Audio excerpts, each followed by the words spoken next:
नवी दिल्ली पाठोपाठ मुंबईमधील हवा प्रदूषणात सुद्धा मोठी वाढ झालेली आपण बघतोय। त्यामुळे मुंबईकरांमध्ये श्वसनासंबंधीच्या रुग्णांमध्ये वाढ होतीये।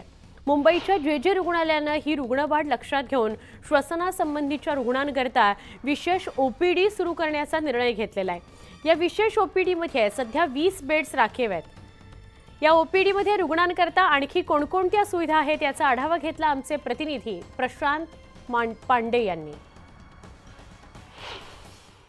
मेडिकल ऑफिसर जे आपल्या सोबत आहेत, आपण त्यांच्याशी जाणून घेऊया की ओपीडी कशी चालणार आणि इथे काय काय ट्रीटमेंट मिळू शकतात। जे पेशंट येतात आहेत नेमकी त्यांना आजार काय आहे? येस, सध्याच्या परिस्थितीमध्ये थोडेसे पेशंट्स वाढत आहेत आणि हे वाढणारे जे पेशंट आहेत त्यांना श्वास घ्यायला त्रास थोडासा होतोय, पण अस्थमाचे जे पेशंट असतात त्यांना या काळामध्ये, हिवाळ्याच्या काळामध्ये किंवा सध्याच्या वाढत्या प्रदूषणामध्ये जास्त त्रास होतो।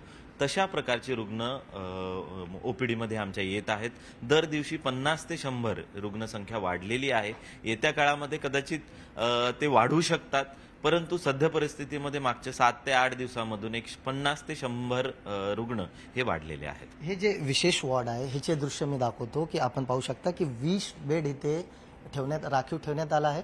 कुठल्याही उपचारासाठी जर इथे पेशंट आले तर त्यांना इथे ताबडतोड म्हणजे लगेच इथे उपचार मिळेल आणि जे मेडिसिन्स त्यांना लागेल तेही सुद्धा इथे अवेलेबल असणार। एक बेडकडे आपण जाऊया आणि समजून घेऊया की काय काय इन्स्टॉलमेंट इथे केलेले आहेत आणि ह्याचा कसा यूज कसा केला जाईल। सर थोडासा एक्सप्लेन करा। ह्या स्पेशल प्रकारच्या ज्या आपली ही व्यवस्था केलेली आहे, याच्यामध्ये ऑक्सिजनची सुविधा आहे, याच्यामध्ये व्हेंटिलेटरची सुद्धा सुविधा आहे आणि या ठिकाणी गरज पडल्यास जर पेशंट अत्यावस्था किंवा सिरियस जर पेशंट असेल तर आपण इथे त्यांना शिफ्ट करू शकतो। सध्या परिस्थितीमध्ये तसे रुग्ण नाही आहेत। सध्या परिस्थितीमधले जे रुग्ण आहेत ते ओपीडी बेसिसवरच ट्रीट होत आहेत, परंतु जर येत्या काळामध्ये जर एखाद्या पेशंटला सिरियस कंडिशन डेव्हलप होत असेल तर जे हॉस्पिटल सज्ज आहे। म्हणजे आपण म्हणू शकतो की प्रिकॉशन्स मेजर म्हणून आपण हे नवीन ओपीडी ओपन केलेली आहे।